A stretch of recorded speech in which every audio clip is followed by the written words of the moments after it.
J'ai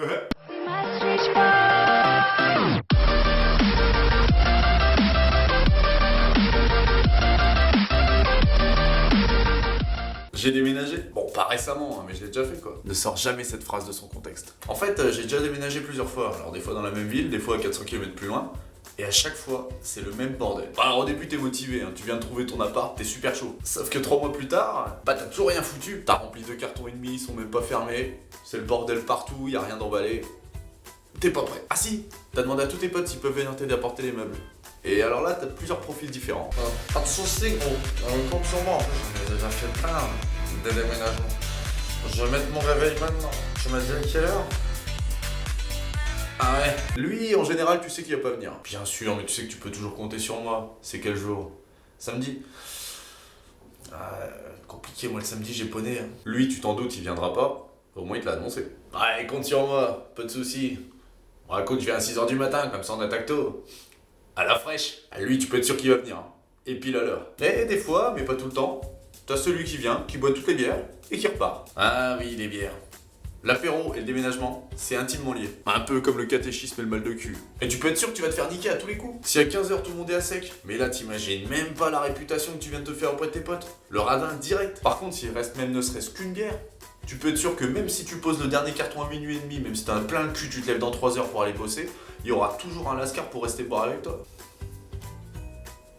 En plus des bières, du cupide rosé et de tout ce qui peut traîner dans ta cave en fait, il faut aussi penser aux casse-croûtes. Mais là, pas de panique, hein. Te lance surtout pas dans un délire Top Chef. Camembert, rosette, pâté croûte, cacahuètes, et t'as tout ce qu'il faut. En fait, faire un déménagement, c'est un peu comme être au bord de la Nationale un jour de Tour de France. Bon, pour résumer, il faut déjà réunir 3 conditions avant d'attaquer la suite. Il faut que t'aies des potes, faut qu'ils viennent, et faut qu'ils aient mangé et bu. À partir de là, on va pouvoir bosser. Et là, regarde, observe, analyse. La vraie nature des gens se révèle au grand jour. Le mec motivé, là, celui qui t'a sorti du lit à 6h du mat à grand coup de pied dans le cul. Ah, lui, il est pote, hein. Ah, lui, à peine arrivé, il veut descendre le frigo tout seul sur son dos sans échauffement. Bah, tu sais, souvent, c'est le mec qui a la clope au bec toute la journée. Le mec a 12 poumons. Il plisse les yeux à cause de la fumée et il parle comme le tonton bricoleur dans ta famille. Non mais regarde-moi ça, c'est pas du boulot. Attends, on peut plutôt faire comme ça. Bon, alors, il y a un seul mec qui arrivera au camion avant lui. C'est celui qui a rien envie de foutre. Mais alors, rien. Ah, du coup, lui, il connaît les techniques de ninja, c'est un pro. Ah, tu vas le reconnaître facilement, c'est celui qui saute dans le camion en premier en me disant ça. Non, mais moi, je vais plutôt rester là. Comme ça, le temps que vous descendiez tout, je vais agencer nickel. Si t'as la chance d'avoir une nana dans ton groupe de potes, tu sais direct où elle sera. Oh, pendant que nous, on porte les trucs lourds, tu nous fais à bouffer? Non, je déconne.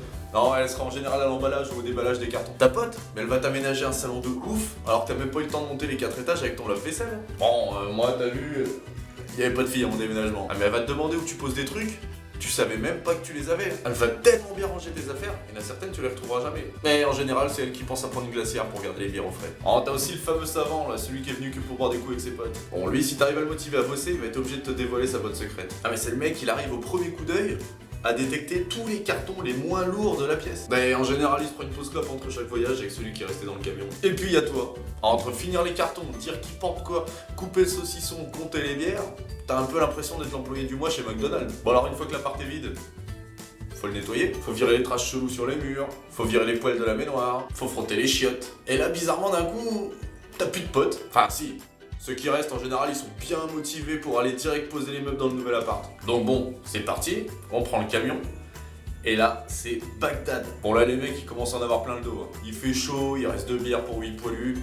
Forcément tout le monde veut se barrer. Alors du coup, 1 heure plus tard, t'as rien compris. Tu te retrouves avec le canapé dans la cuisine, les cartons éventrés sur le balcon, le lit défoncé à la grenade dans l'entrée. Enfin, t'as capté direct que t'allais passer une sale semaine. Mais malgré tout, t'as passé une bonne journée avec tes potes. C'est quand même ça le plus important. L'amitié, l'entraide, la solidarité, le partage. C'est des valeurs qu'il faut communiquer dans la vie, qu'il faut s'ouvrir avec les gens, il faut aider son prochain et... Bon, moi je vous laisse, j'ai un pote qui déménage et j'aimerais bien être le premier dans le camion. Allez, bisous sur vos culs et à la prochaine.